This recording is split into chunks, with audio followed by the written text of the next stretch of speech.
अज़ीज़ दोस्तों, क्या आप जानते हैं एक जुमला, एक कलिमा हमें शरीयत ने ऐसा दिया है कि जिससे हमारी तकदीर बदल सकती है। याद रखिएगा, मैं लफ्ज़ इस्तेमाल कर रहा हूँ तकदीर का। उसके साथ हालात नहीं बदलते, तकदीर बदलती है और गम खुशी में बदल जाता है और तंगी आसानी में बदल जाती है। तो आइए मैं आपके साथ शेयर करने लगा हूँ वो जुमला, वो कलिमा जिसके ज़रिए से हमारे हालात नहीं बल्कि हमारी तकदीर बदल जाए।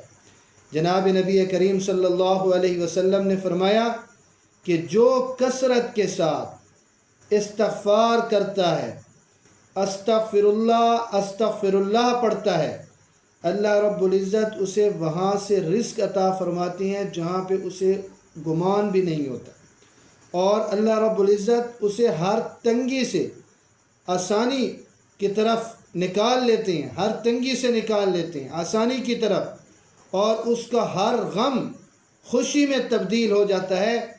लेकिन शर्त यह है कि कसरत के साथ इस्तग़फ़ार हो और रोज़ाना की बुनियाद पर हो। आज हम सोचें ना, हम दिन में कितनी बार इस्तग़फ़ार करते हैं। हालांकि इस्तग़फ़ार के ज़रिए से हमारे बहुत सारे मसाइल हल हो सकते हैं। मैंने शुरू में अर्ज़ किया ना कि हालात नहीं बदलते, तकदीरें बदलती हैं। और ये तो कुरान करीम भी जो है वो कहता है कि इस्तग़फ़ार की कसरत के ज़रिए से तुम्हारे बहुत सारे काम अल्लाह रब्बुल इज़्ज़त जो है वो कर देंगे। आपको औलाद चाहिए, इस्तग़फ़ार की कसरत कीजिए। आपको कहत ख़त्म करना है, आपको बारिश की ज़रूरत है, आपका कोई भी काम है तो आप इस्तग़फ़ार की कसरत करें।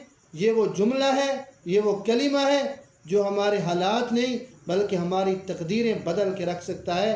अल्लाह रब्बुल इज़्ज़त मुझे और आप सबको दीन की समझ नसीब फरमाए।